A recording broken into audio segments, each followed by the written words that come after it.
Shohei Ohtani sent shockwaves through the sports world after signing a record 10-year, $700 million contract with the Los Angeles Dodgers. At a whopping $700 million, the contract set a new record as the richest contract in professional team sports history. At $70 million a year AAV, Ohtani would have made more money than the Reds, Royals, Pirates, and Athletics' entire 26-man payrolls. But instead, Ohtani structured his contract so the Dodgers could put as much talent around him as possible, build one of the best baseball rosters on paper in the history of Major League Baseball, and net themselves more than $1 billion in the process. This is the story of how the Dodgers found themselves a unicorn and signed him to what could go down as the best contract in professional sports history for the best player in baseball history, Shohei the Money. Shohei, individually and as a team, what would you consider to be a successful next 10 years here with the Dodgers? 優勝一択じゃないかなと思うので、そのためにみんな頑張ってる。どのチームもそうですけど、そのためにみんな頑張ってるんじゃないかなと思います。I think the only choice is winning the World Series. Akyu Shonen, a kid who lives, eats, and breathes baseball. Shohei Ohtani was born on July 5th, 1994 in Oshu, Japan to parents Toru and Kyoko Ohtani. Both had athletic backgrounds. Toru played semi-pro ball in the Industrial League while working at a Mitsubishi factory, and Kyoko was a world-class badminton player. Shohei would learn the game from his father, who helped him to develop into a rare left-handed hitter who was a right-handed thrower. Ohtani had prodigious power even at an early age, but what made him special was his ability to hit for power to all fields. Now, many believe that he developed this skill while playing games in his middle school days along the Isawa River.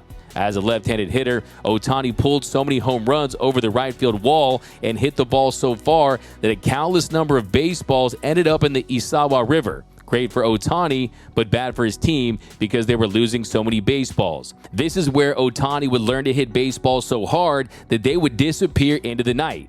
And he never lost that skill. In 2016, in an exhibition game against the Netherlands in the WBC, Ohtani hit a ball so hard that it went through the roof of the Tokyo Dome. It was estimated that it would have gone at least 525 feet. And now he did get credit for a ground rule double, but to me it should have gone as an inside-the-park dome run. By age 16, Ohtani would end up at the Hanamaki Higashi baseball program. Now, Shohei was already a local legend at that point and had the talent to play for big powerhouse high schools like Osaka and Yokohama, but instead chose to stay local. There he would compete in baseball and as a swimmer. He was so talented as a swimmer that his coach said that he could have made the Olympics. At Higashi, in addition to baseball and swimming, Ohtani would learn life lessons from his baseball coach, Hiroshi Sasaki. And now Sasaki would never let his stars get too high. What he would do is he made his best pitchers clean toilets. He did that so they could stay humble. Sasaki said, once they get up there, they're at the pinnacle. So for the rest of the day, I tell them, you have to do the lowest job. And Sasaki said that Ohtani never complained once about having to clean the toilets. There he wasn't the big and tall Ohtani yet, but there an MRI revealed that his growth plates were still far apart and that he had a lot of growing in his future. To put on weight, Ohtani ate 10 bowls of rice a day, gained 45 pounds, grew to 6'4" in his last year of high school, and emerged as an elite international prospect. At that point, he was hitting towering home runs and throwing 99 miles per hour, and teams like the Dodgers, Giants, Yankees, Red Sox, and Rangers were all traveling to Japan to try to recruit him. Then in 2012, still just 18 years old, Ohtani held a press conference to announce that he was going to skip the NPB and go right to Major League Baseball out of high school. Ohtani said at the press conference, "Great players from every country go there. I don't want to lose to those players." Now, Shohei hadn't been signed by a big league club yet, but he held the press conference to try to deter NPB teams from drafting him.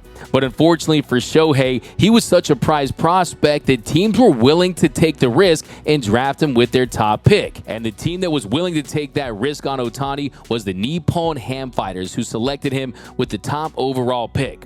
And now all the Ham Fighters had to do was convince him not to go to America and pursue the major leagues. So the first thing they did was they told Ohtani that he wouldn't go right to the bigs, that he would have to go through the minor league system and suffer through long bus rides in small towns. They even told him that it was going to be difficult for him to find a Japanese girlfriend.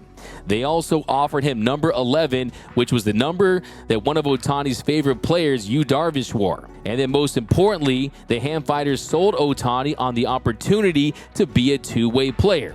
So Ohtani chose to start his professional career in the NPB. It was with the Ham Fighters that Ohtani established himself as one of the best players on the planet, making 5 All-Star teams, winning an MVP and a championship in 2016. And the Dodgers were still keeping a very close eye on Shohei during this time.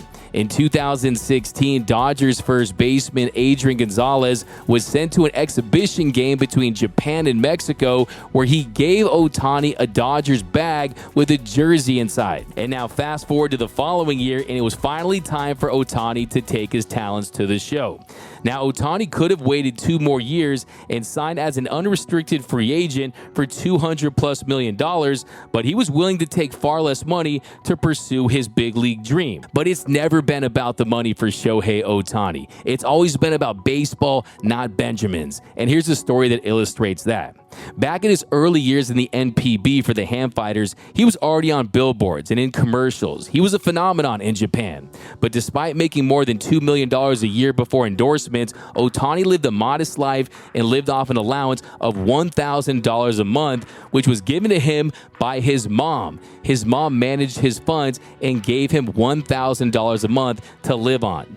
And now $1,000 a month is a lot more than the allowance that I got from my mom for taking out the trash and walking the dog, but I'm not the best baseball player in the world. Now, most players that made his kind of money in the NPB would buy big houses and luxury condos, but not Shohei. Ohtani wasn't out there living a luxurious lifestyle. Where was he living? He was living in the team's dorms, and he couldn't even leave those dorms unless he got the manager's approval because he wanted to spend all of his time at the ballpark dedicated to his craft. And so Ohtani wasn't chasing a big contract. He was chasing a team that would let him pitch and let him hit. And despite aggressive recruiting efforts by the Los Angeles Dodgers, where they had a pitch meeting that included Clayton Kershaw and Justin Turner, he ultimately would sign with the Los Angeles Angels, where due to international signing rules, he was only able to sign for a bonus at $3.57 million plus his minor league salary. And despite historic individual success where he won multiple unanimous MVP awards, established himself as the best two-way player this game has ever seen, the Angels, not only did they not make the postseason, they never finished with a winning record with Ohtani. And by the time the end of the 2023 season rolled around, it was time to answer one of the biggest questions in baseball history. Which team would sign Ohtani? Shohei Ohtani entered free agency as the most hyped and coveted free agent in the history of professional sports, and he was widely expected to sign the richest contract of all time, with insiders projecting a deal worth anywhere between $500 and $600+ million. Now, what makes Shohei Ohtani so valuable? What put him in line to sign the biggest contract in sports history? Well, one, he's really, really good at baseball, like really, really good. Like he might even be the best ever. Oh, and he's a unicorn.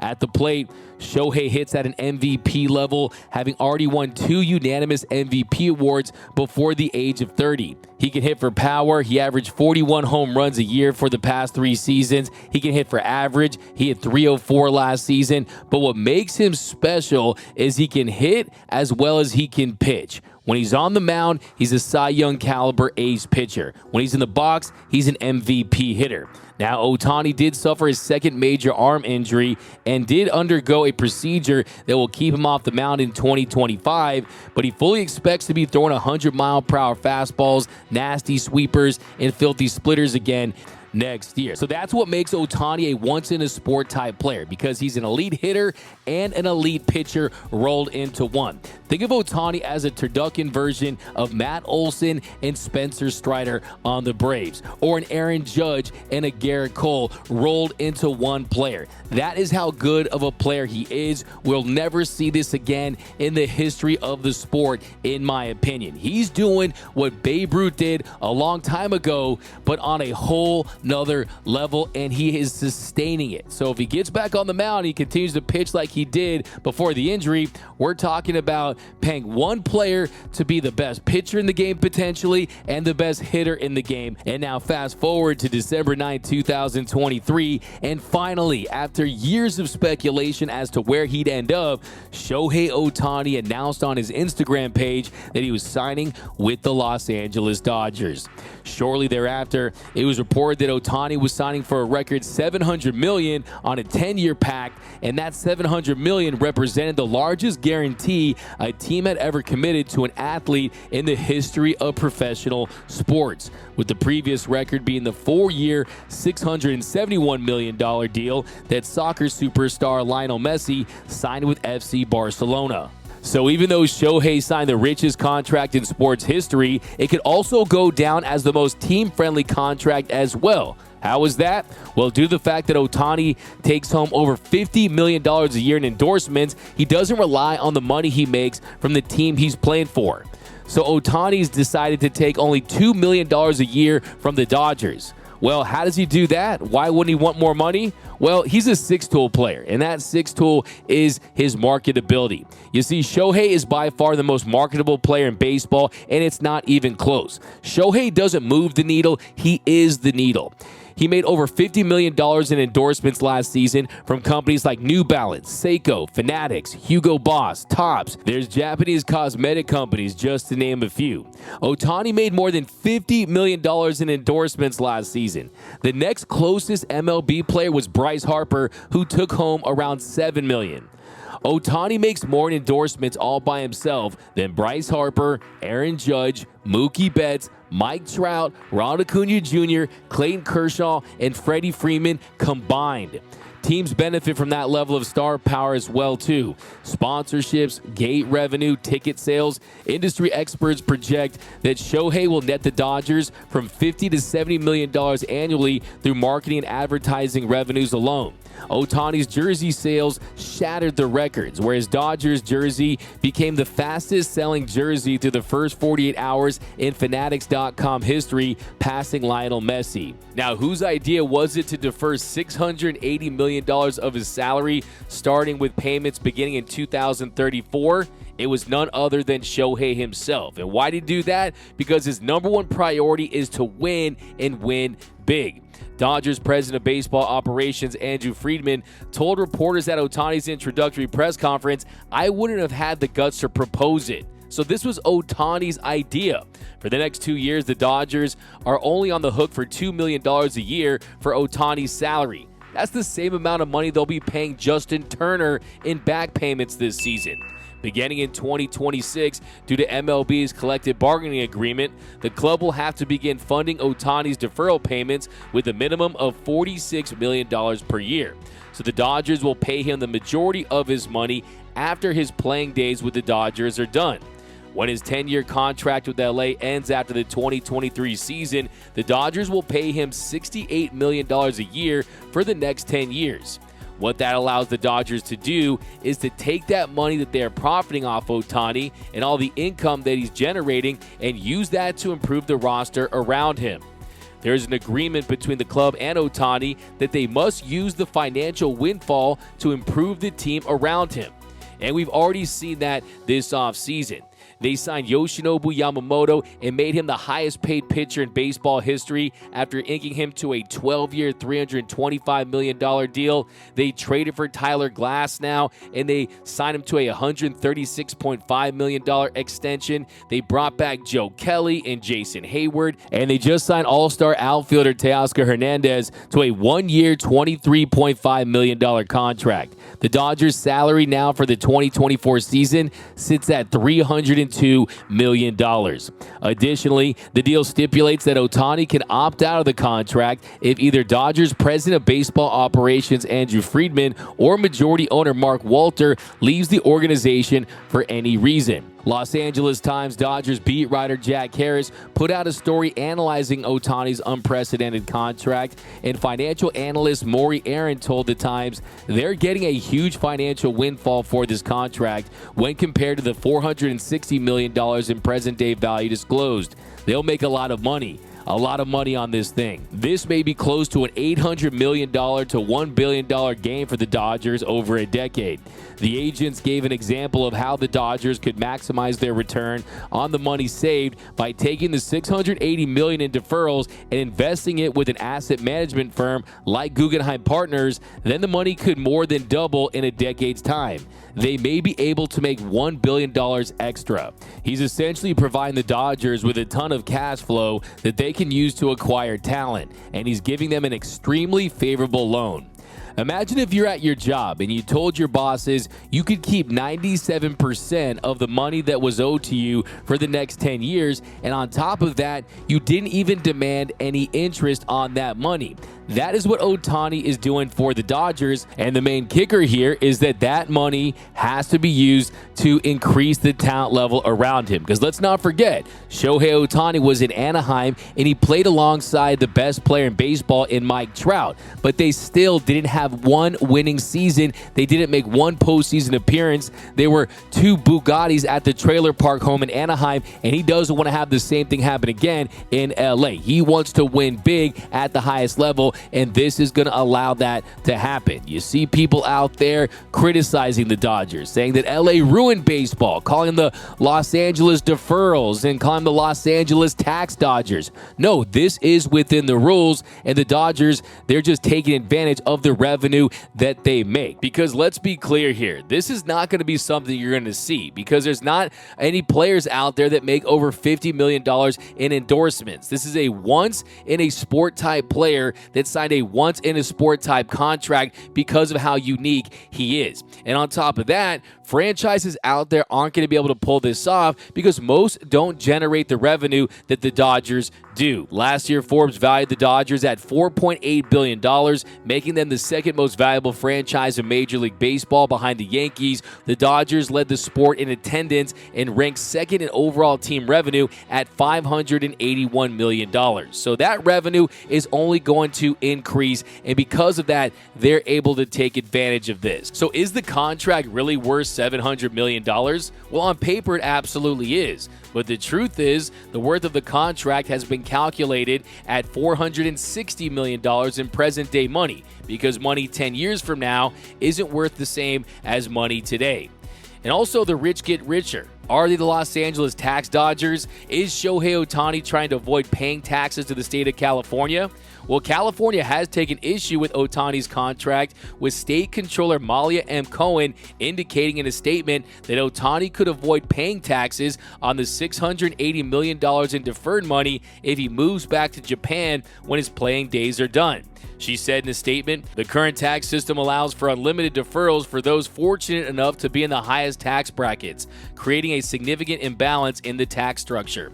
The absence of reasonable caps on deferral for the wealthiest individuals exacerbates income inequality and hinders the fair distribution of taxes. I would urge Congress to take immediate and decisive action to rectify this imbalance. So it remains to be seen what Shohei intends to do when his playing days are done, but the reality is that this could go down as one of the most profitable contracts that any team has ever signed a player to, and also one of the most selfless contracts as well. Ohtani's agent Nez Balelo said, "It is the most incredible act of unselfishness and willingness to win that I've ever experienced in my life or ever will."